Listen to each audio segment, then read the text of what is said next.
And welcome into Gator Bytes on the 1010XL.com podcast network, also being simulcast on the Florida Gator 1010XL Facebook page. Today's Gator podcast is brought to you by Southeast Orthopedic Specialists. They're Northeast Florida's leading orthopedic center, providing an unparalleled level of care across numerous locations in both Jacksonville and St. Augustine. That includes Riverside, Northside, the South Side, the beaches, Fleming Island, and St. John's. He is Denny Thompson. I'm the hacker, Ryan Green. The Florida Gators are 4-4. The Gators lost out on a gigantic recruit since we last talked, and they have to find a way to win 2 more games to become bowl eligible.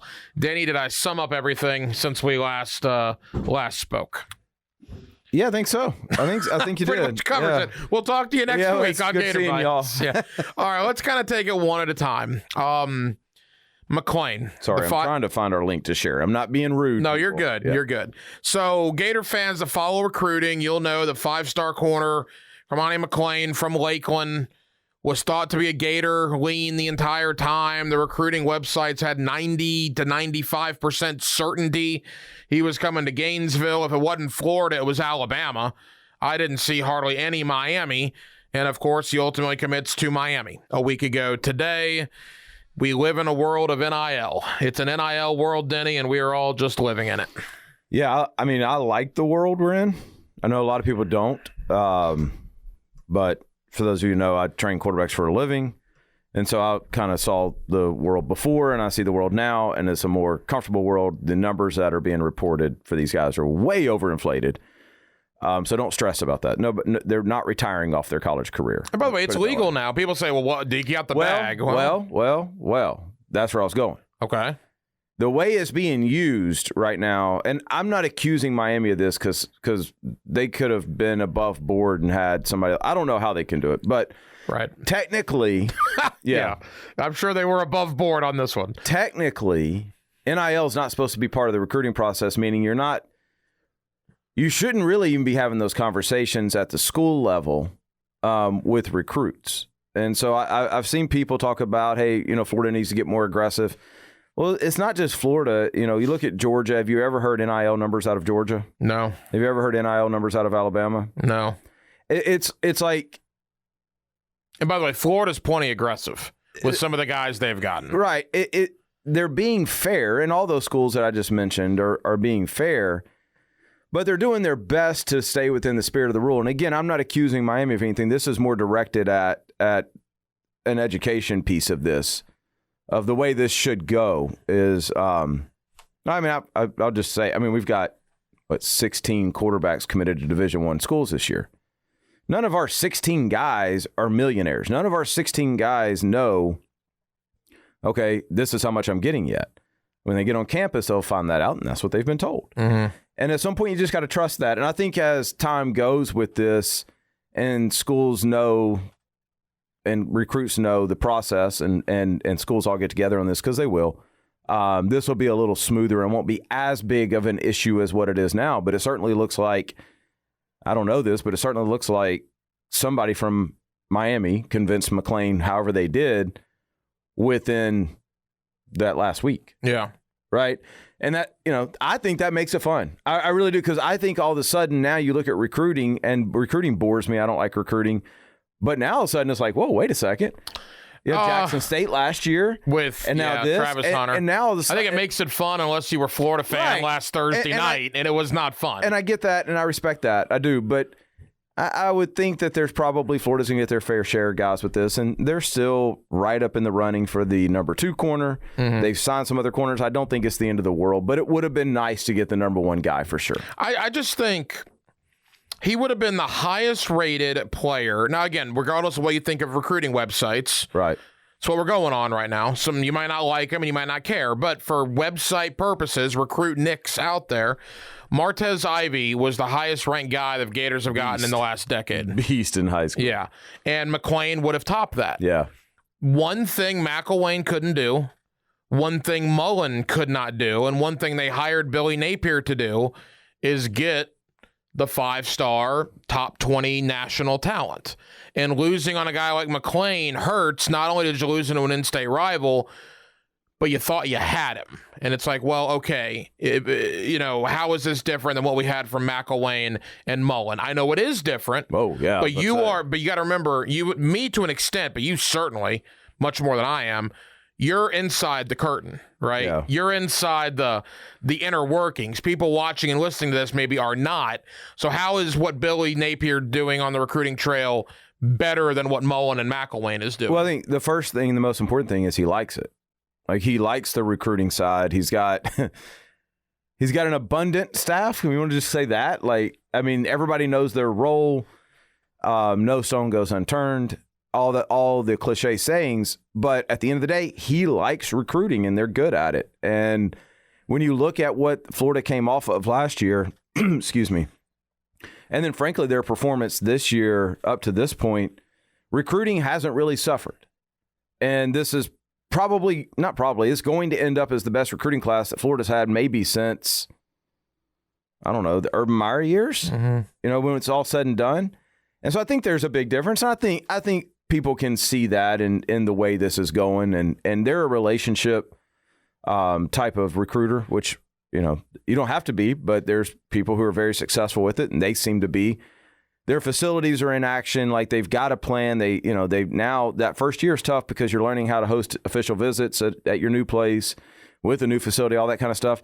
But they seem to be acing all that. I haven't talked to anybody that liked Florida before that doesn't like them more now, right? So I think, or I've talked to a lot of people who never mentioned Florida who mention Florida now. So I think there's definitely a difference in energy down there. And look, year one, it is what it is. Miami is in year one too. Same struggles. Both teams are 4-4 right now. Both teams trying to find their footing. So let's get to the game last week, the Georgia game. Look, it's 28-3 before you blink. It was my birthday last Saturday. Once it became 28-3, I got knee deep into the blender. All right. So and I enjoyed myself with some friends over. Was somewhat coherent still when Xavier Henderson went up the sideline to make it 28-20. I thought, oh, okay. And then Georgia woke back up and scored 2 touchdowns to make it 42-20. But your assessment on what was a 22-point loss, but probably wasn't really even that close. That's interesting, the way you said that, because I actually would have gone the other way with it. Because here's what I really believe about this game is that 28-3 in the past couple of years, that game would have turned into 56-10. That's fair. You know what I mean? And I know, gosh, I say this knowing that I'm going to get blowback for this. There's no moral victories if you're Florida, yada, yada, yada. But there is. There is at this point. And the reality of it is when you're down 28-3 and all of a sudden you find yourself in a one-possession game for the second time this year, they did the same thing against Tennessee. The guys are playing for their coach. The guys are playing hard for each other. They're growing. My responsibility is Anthony. And I look at Anthony and I go, okay, against Kentucky, he tanked. Against Tennessee, and now against LSU, and now against Georgia, he led them back, right, in some capacity. And so I think there's growth, but you got to look for it. But that's not what fans want, and I get that. They want wins, right? They want thrillers. They want a games like there's having in Athens this week, and I completely get that. But my answer to that question is I don't see quit in them. Now, I don't know what's going to happen now because there's been a lot happen since that game. But, I think you got to tip your cap a little bit to the way they came out in the second half. And you got to be a little bit encouraged, but at the same time, you also got to realize there's a ways to go. Yeah, there's certainly a ways to go. You can do both, right? Right. Like you can have both emotions, right? I agree with that. And you're right. I don't think Gator fans want to hear about moral victories, but yes, it would have been very easy to say, the heck with this, 28-3 could turn in, like you said, 56-10. Well, by the way, 28-3 and half the Florida section was gone. Yeah. Right? So, I mean, fans did that, and I get that. Y'all paid for a ticket. You have every right to do it. I will never be that guy. But that's the things, if I'm Billy Napier, like that's the things that I'm taking from that game and going, okay, I got some dogs in here. They'll fight, and now we just got to get everything together. Yeah, and it goes to show you, year 7 for Kirby at Georgia, year 1 for Billy Napier at Florida. That's the difference. That's a great point. Yeah. Right now. I want to get into, like you said, about the past and the future as far as the quit or the resolve, however you want to look at it. Before we get there, let me tell you about Southeast Orthopedic Specialists. For the highest quality care, you can rely on Southeast Orthopedic Specialists for any orthopedic injury or concern. You can log on to their website by going to se-ortho.com, and you can listen for Southeast Orthopedic Specialists, the good doctor, Kevin Murphy, on Thursday mornings in the 7 o'clock hour with Jeff and Dan right here on 1010XL for his weekly analysis of injuries in sports. In years past, after Georgia, when they're around 500 and the season's over, just trying to make a bowl game, they quit on McElwain, and he ultimately quit on them, right? They quit on Mullen, and he was fired. They play Texas A&M, a bad Texas A&M team, by the way. Somebody's got to win on Saturday. Where do you get the sense, Denny, that this Florida team is at 4-4, still 4 games to go, got to win 2 to get to a bowl game? Do you get the sense they will continue battling for Billy Napier? Yeah, I do. And let's go back to Mullen for a second, because I don't really remember the McElwain years like I remember Mullen. They only quit when they knew Mullen was out. Yeah. Right? Like, you made, I think you made the argument, not to put words in your mouth. Some may have quit before the Georgia game. Yeah. Last year. Absolutely. Yeah. And so I don't think, I don't think if you look at the years previous to that there was quit even when they lost to Georgia. Probably if you look at McElwain, same thing, because the Georgia week was the infamous death threat week, right? So I think your point is solid, but I think there's also some circumstances that assisted that along in those 2 scenarios. I don't think we see any quit. I mean, I think at the end of the day, what we're seeing is a talent gap against the better teams. Mm-hmm. We didn't know we knew Tennessee was going to be good. We didn't know they were going to be this good, right? And there's a talent gap there. There was a little bit of a talent gap against LSU. 15 made up for it a little bit in the second half, but overall talent gap. There's a huge talent gap at Georgia. There's going to be a talent gap against Texas A&M. But the question is, it looks like Texas A&M was a little more dysfunctional than what Florida is. It looks like Florida is trying to become functional. Texas A&M's almost going their NFL version of tank. I mean, you could argue A&M is the biggest disappointment in the country. I don't even think it's an argument. I mean, who would be second? Miami?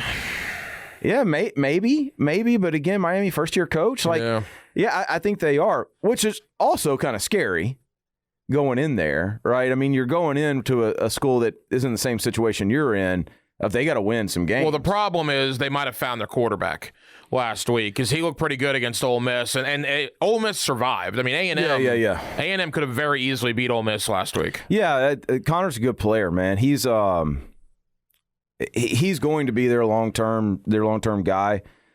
I think Florida wins the game. Do you? I do. I think Florida wins the game. Wow. I actually think it's going to be a pretty entertaining game.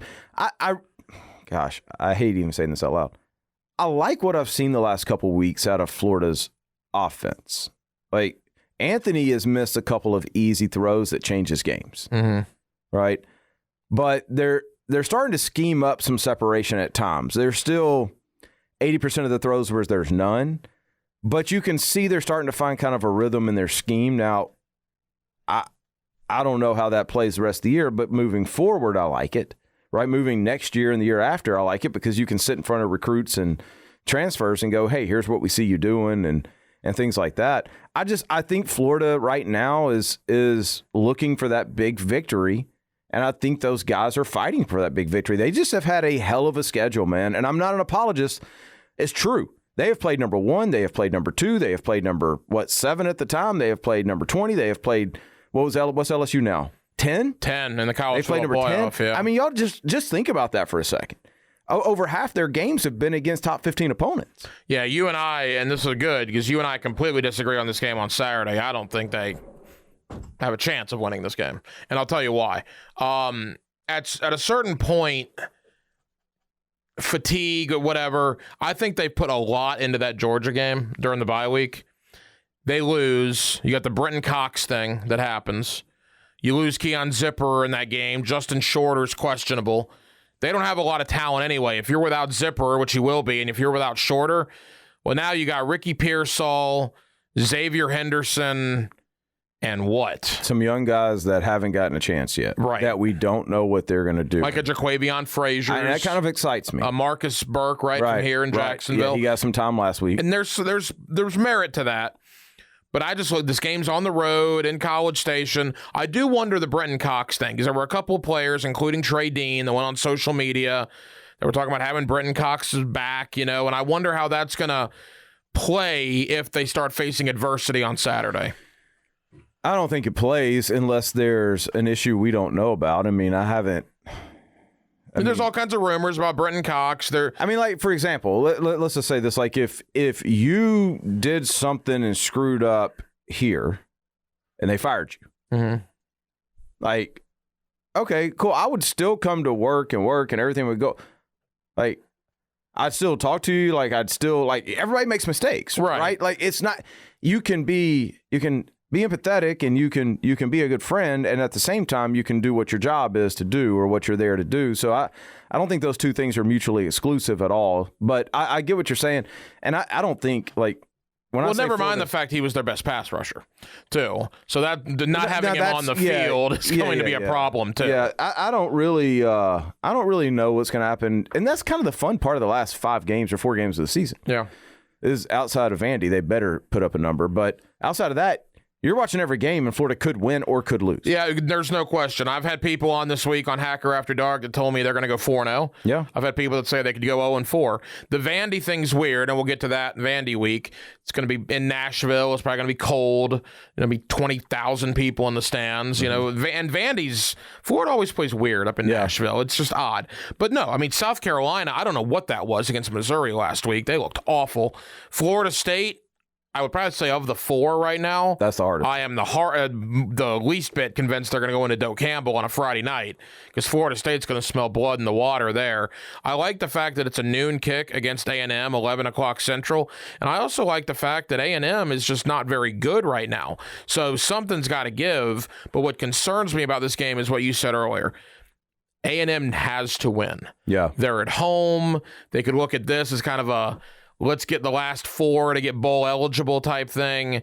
This is a classic. If it was in Gainesville, I'd take Florida, but it's in College Station, so I'm going to take A&M. No, it makes complete sense. I think if you're Florida, what you're selling right now is you have 4 winnable games. I agree with you on Florida State. That's a tough one, especially because it's Friday night in Doak. But you have 4 winnable games. You get to a bowl game. Let's find a way to win that. You get out of the season with 9 wins if you do that. If they win 9 games, Billy Napier is going to be coach of the year. Well, no, that's not true. He should be. What my point is, your season's not dead.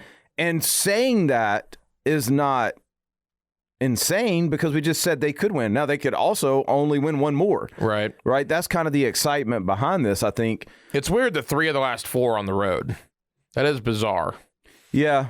I think that if you're Florida, you have something to hang on to, which in the years you referenced earlier, you didn't. Everything was behind you, but this was never an SEC championship or bust team. Right. No. But which it was last year. Yeah, this is, preseason 7-5. Right. Maybe if you're lucky 8-4, which they could still do. Yep. They could very easily be 7-5. I'm getting this question a lot. I'm willing to bet you're getting it tenfold. Okay. And I'm not asking you to break any news here on Gator Bytes, but because of the struggles of the team, and because Anthony, who you train, Anthony Richardson, you've trained him for years, is not having the season that probably he wanted, that you wanted, that anybody wanted, is it more feasible that he comes back next year than it was 2 months ago? Yeah, than 2 months ago, yeah, definitely. I don't think that we will really know anything. We've kind of squashed any conversations, and this is with his team, right? This isn't, he's focused on something else. But we need to hear what's going to happen at the end of the year. Because Florida fans, there's no need to tell me your opinion on this. Please don't. Because I'm not saying an opinion, I'm saying a fact here. Traits rule in the NFL. Production does not. Traits rule in the NFL. Traits haven't changed, and the feedback that we're getting has changed a little bit. Like he's gone from, hey, this guy may be the possible number 1 overall pick to there's not that, right? But depending on this last 4 games, he could easily work his way back into the top 15. Easily. And again, there's somebody watching going, yeah, right, because of this. It's not my opinion. No, I had a draft guy on last night who said about Anthony Richardson, quote, I love him, but I don't love him as much as maybe I did a month ago. Right, and that's completely fair. Completely fair. So in the perfect world, yeah, you would like to come back and you would like to get another 12 games experience and you'd like to win some football games from where you grew up at and all that kind of stuff. But there's also in the back of your head that injury caveat, and there's a million and people talk about, well, think about Lloyd's of London policy. Y'all, that's not as easy. It's not exactly how it works, right? So there's a lot that goes into this process that I don't think we will even get into until the week following Florida State. And look, I mean, if you're looking ahead at Florida, here's the bottom line. We talk about they don't have any backup quarterbacks right now, and that's why Anthony had to be careful when he's running the ball. Well, guess what? If Anthony Richardson leaves, you got to find a quarterback this offseason. Well, I think Jack Miller gets healthier. But again, he's never taken a snap in college football. And they're going to hit the transfer portal, man, and they're going to hit it hard. Well, that's what I was going to say. The portal is going to be very active this year. For Florida or just in general? In general. Okay. Y'all, it is. The portal is taking over recruiting. Yeah. The portal is so much more fun to follow than what these 17-year-old boys are going to do. Florida's going to have a chance to add playmakers at positions they need playmakers in the portal. But the first one they got to go to if Anthony leaves is that quarterback. Yeah. Because they got to get a guy that when receivers hit the portal and O-linemen hit the portal, they go, I want to play with that guy, right? Because there's not, once you get through this year, other than Georgia, USC, a couple of places, I'm just saying Georgia Carson's gotten a good amount of time. There's not a lot of places that if you're a receiver, you go, oh, yeah, that's a dog there, because those guys are leaving, right? CJ and Bryce and Will, and I mean, you can go on down the line of guys that'll be gone this year. So you have to establish that quarterback position, and I think if Anthony were choosing to leave, that Florida would be extremely active and extremely aggressive in the portal. Well, you just look at the talent on this Gator roster, and there is some. I mean, I don't want to disparage any of the guys that'll be back in 2023, but even if you have a top 10 recruiting class, which I believe Billy Napier will have, you can't rely on 20 true freshmen coming in to close that talent gap. By the way, it may be closer to 30. Okay, but all right, but you don't get the point. Yeah, all these true freshmen, you're going to go out there, and I'm willing to bet, what, Denny, 8, 10, maybe a dozen guys, they're going to go get out of the portal. Yeah, absolutely. Well, I think it's interesting. I'm paying attention to that number. I said maybe 30 because that's been the talk out of there, right? Is like they may oversign because it looks like they're trying to get rid of some issues that are there. Yeah, I mean, Will Coxon just entered the transfer portal yesterday. Cox is gone. Right. So, I if they go sign 30, how much does that leave them? If they go sign 25, then I would expect a huge play in the transfer portal. All right, so we'll get to the picks in a moment because this Saturday is unbelievable. Fantastic. It's absolutely unbelievable. 4 games left. They need 2 to get to a bowl game. Do they get that? Yeah. They get 2. Do you think they get Vandy and? Well, you think they win this week? Well, I mean, I think they get, regardless of who it is. I think I would bet that they get 2. Okay. I don't know who the 2 are, but if you look at the 4, and you just look at it and you go, okay, all 4 of these teams are semi-even. Like they should win 2 of those easily, they should. Right? They should. I mean, I would think that if, as a Florida fan, I'm looking at this and going, if they can find a way to go 3-1, then that's a good end to the season. Today's Gator Podcast is brought to you by Southeast Orthopedic Specialists. They're Northeast Florida's leading orthopedic center, providing an unparalleled level of care across numerous locations in both Jacksonville and St. Augustine. That includes Riverside, Northside, the South Side, the beaches, Fleming Island, and St. John's. All right, so this weekend starts at noon with the Gators. 3:30 is Armageddon in Athens, which you'll be there, which is awesome. Then you got 7 o'clock Alabama, LSU. You got Florida State, Miami. We're going to focus on those quickly, though, in the conference. Wait, Florida State, Miami, the same time as 7:30. LSU? Yeah. So 30-minute difference. Yeah. Kentucky, Missouri, do anything for you?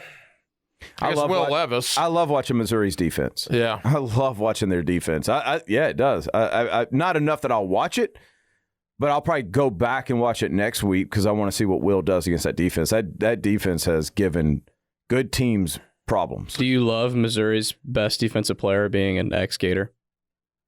I don't care. Tyron Good for Hopper? him. No, Yeah. I mean, good for him. I don't. Agreed, but it hurts. Maybe he wouldn't have performed like that in Gainesville. Maybe it's a system thing. I'm telling you, man, what Missouri's doing defensively is good stuff. They get some more dudes in there, and they're going to be a problem. You're from the state of Arkansas. Hugh Freeze goes in there this week. Auburn rumors are swirling around Hugh Freeze and Liberty. What do you think, Liberty and Arkansas? I don't think Liberty's not what they were last year and the year before, right? Like, no, but they're paying Hugh Freeze. They just, for whatever it's worth, they just signed him to an extension. I'm not sure if that's going to matter if Auburn comes calling. Yeah, I don't think. I would expect Arkansas to win. Arkansas needs to figure that's a team that needs to save a season that started out glorious. Yeah. Right, and I think they're fighting for some things right now. Hugh Freeze, man, stay at Liberty. Don't take that Auburn job. Listen to me, dude. Don't do it, because a year and a half from now, they've proven you could be gone. I mean, it's insane. It's insane that people are firing coaches in a year and a half. That's pure craziness. And by the way, they tried to fire him at the end of the year. If I'm a coach and I'm looking at Auburn and I'm going, wait, you tried to fire that guy after 1 year? Hell no, I'm not going there. Zero chance. South Carolina, Vanderbilt. I guess South Carolina, you thought they were good, and then I don't know what happened against Missouri last week. So that's now totally up in the air. They're a young team with a new coach, second year, right? I think what we're seeing is what is normal in that situation. We've seen it to a certain degree with Florida this year. I think they're just trying to find themselves. So I think South Carolina is one of those teams that, depending on the day you get them, depends on who you're playing. Yeah. Like, they could be two completely different teams. They could beat Kentucky or lose to Missouri. Right. You mentioned Auburn. They play Mississippi State. It'll be interesting to see how Auburn responds. You're in kind of the inner workings of some coaching carousel rumors. Is Hugh Freeze probably the leader in the clubhouse for that? I mean, Lane Kiffin's been mentioned there. Yeah, Deion's been mentioned there. It's interesting because when you look at the guys that's being mentioned, it's not. I don't feel like it's normally we would hear Matt Campbell. Right. We would hear whoever's at Boise. We would hear things like that. It's almost like Auburn's staying away from that now intentionally, with the exception of Deion.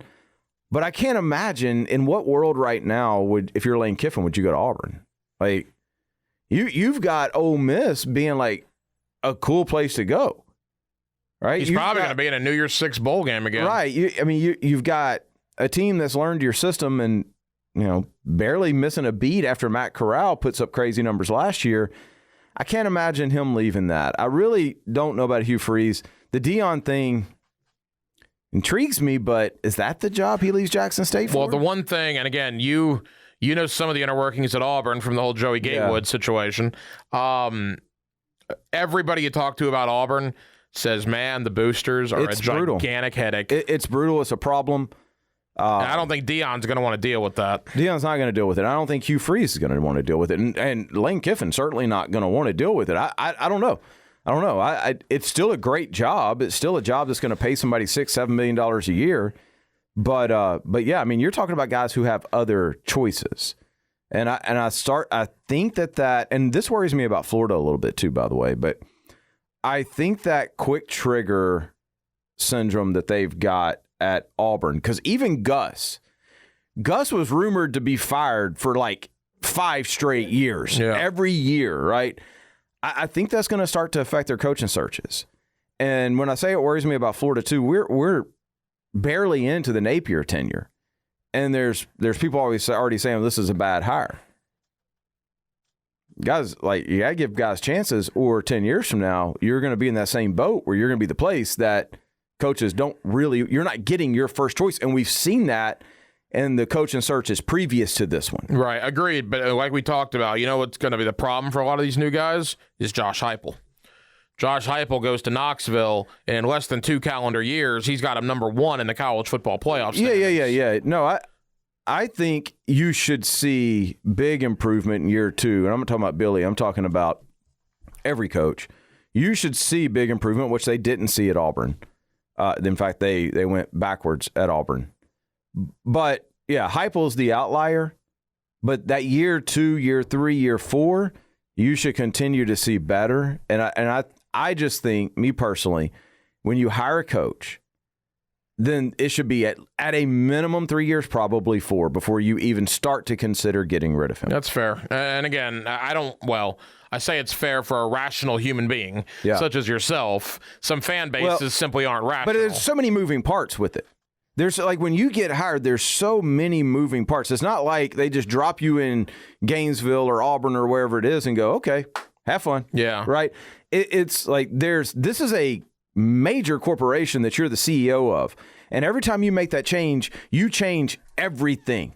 Right, and you literally start back over at the college game. Well, the Brian Harsin thing seemed weird from the get-go. It did. You go get a guy from Boise State who had no connections down here. It did. It was very Jim McElwain-ish. Yeah, very Jim McElwain-ish. All right, so there's 4 huge games. Let's go rapid fire here. Alabama, LSU. I know Ole Miss is still in play, certainly, but this is almost a de facto SEC West championship game. Yeah, man. I mean, you got to tip your cap to Brian Kelly. You do. Agreed. He has. I'm not a fan, but you do. Yeah, it's a night game in Death Valley, so that always plays. Alabama, we've seen this Alabama before, where they lose in the regular season, and like half of America forgets about them for a little while, and then you look up, and all of a sudden, damn, they won the SEC again. Right? So we've seen this story play out. I expect it to play out the same way. I think Alabama wins this game. Yeah, I would expect Alabama to win. The fact that it's in Baton Rouge, I'm going to watch it. There's no doubt about it. If it's in Tuscaloosa, I think Alabama will win by 3 touchdowns. But I think LSU has a fighting chance because it's at home. All right, let's go to Florida State, Miami. To me, this is a huge game for Mike Norvell. He's in year 3. It needs to look like it. Year 3 for Norvell and his staff versus year 1 for Cristobal and his staff. Much bigger game for me, Denny, for Florida State than it is Miami. Yeah, I would agree with that. It's the weird thing about this rivalry is the game is always so different in Miami. And they're sitting a shot at Miami. It's the only time that stadium's full. And so there's like a whole new energy, and Miami feeds off of that. If I'm a Miami fan, like I'll be like, hey, how do we create this every week? So I give them a puncher's chance. Build an on-campus stadium that holds 50,000 people. Right, no, of course, yeah. I mean, but I think that Norvell and Florida State understands what they've got a chance to finish this season like, and they understand that if they finish this season the way they should and win the games they're favored to win, and Jordan Travis decides to come back, y'all, they are a preseason top 10 team next year. Top 10. Absolutely. If they finish the year on a win streak. Well, Jordan Travis is going to come back. Where's he going to go? To the National Football League? If they can, bro, he's the second highest rated passer in college football. Yeah, he is. He is.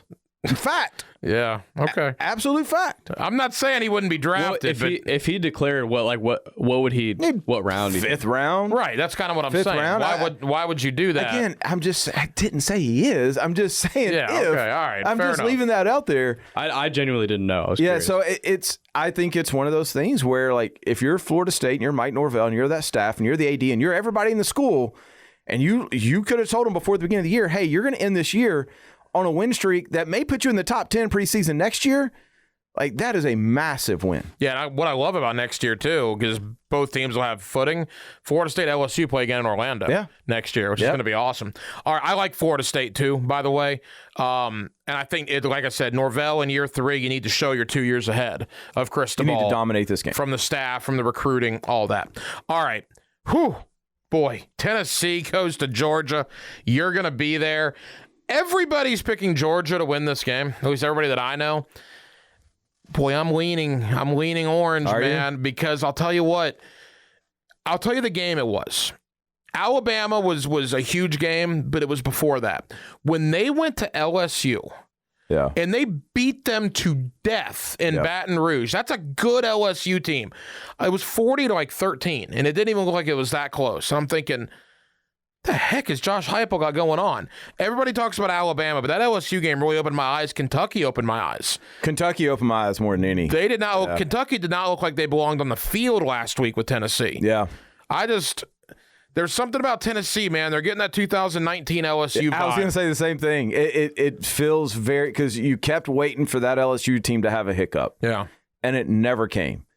The one thing that LSU team didn't have to do in the regular season is go play a team with 20 NFL players on it in Georgia. I'm still picking Georgia.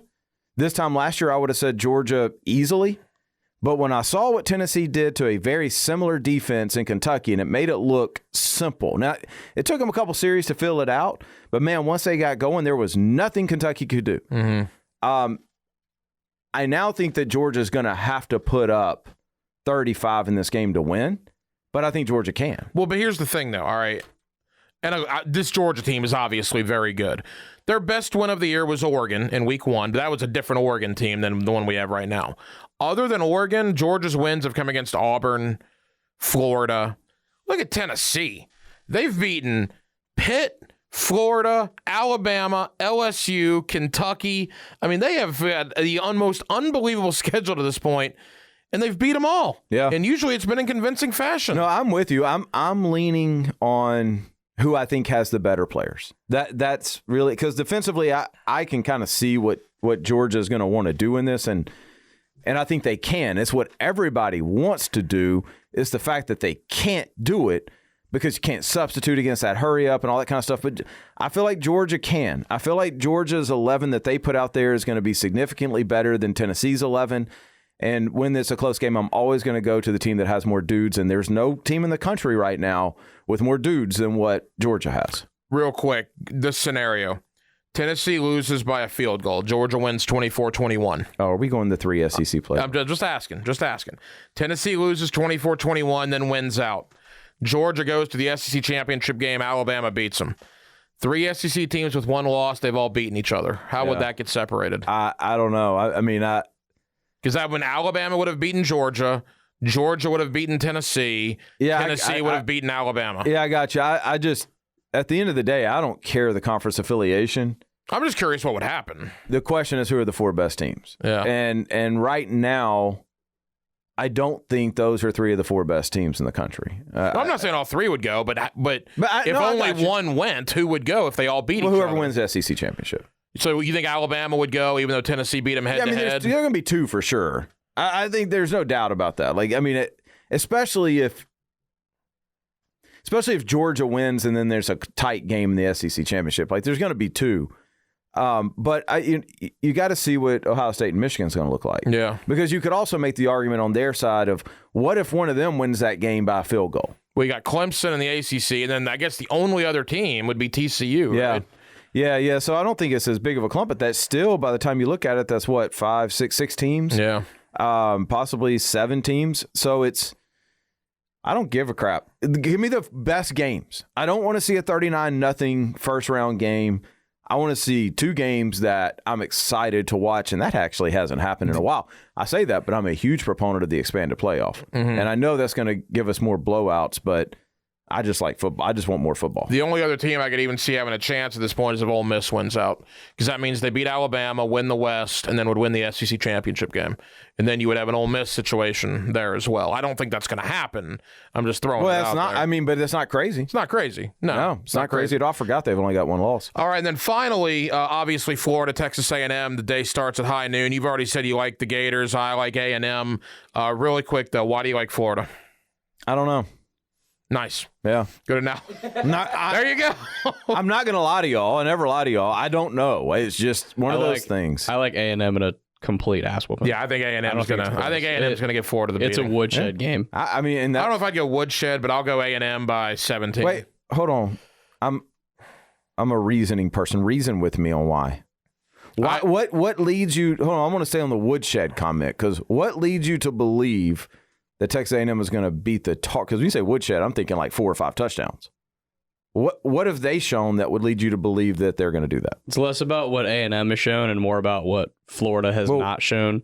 But I think Florida right now has virtually no ability to stop anybody at all.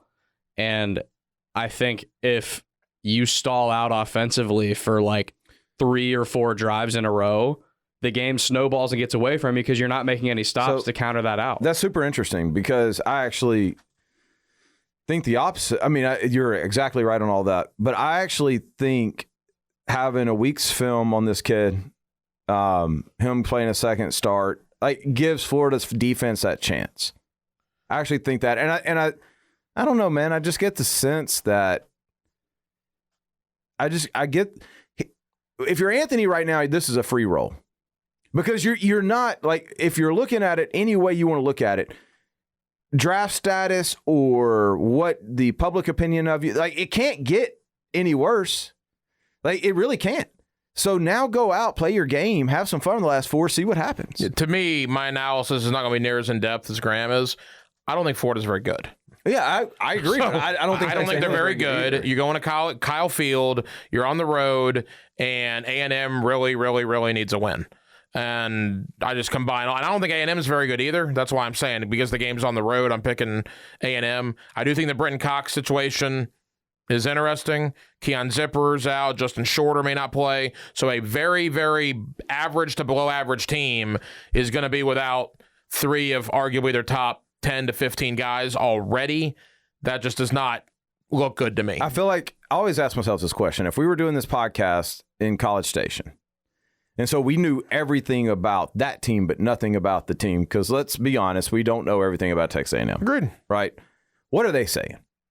And I think if I'm in College Station right now, I'm saying our season is a disaster. We absolutely stink.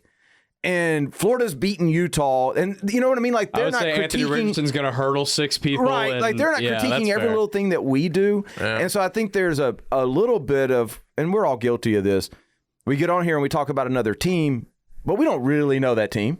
No, but I mean, again, you look at Florida's 4 wins. USF missed a field goal. They beat Missouri by 7, and Amari Burney had a pick. But that's my point. Yeah. We know every detail about Florida's defense.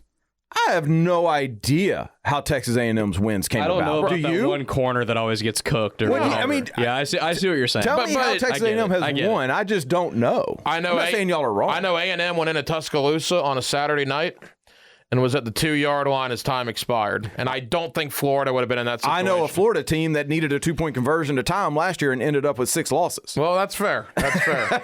But, hey, you know what? That's the beauty. Somebody's going to be right and somebody's going to be wrong. I don't even care in this one. I'm just simply making a point of, like, when you ask me and I say I don't know why I think they're going to win, that's just as honest as I can be.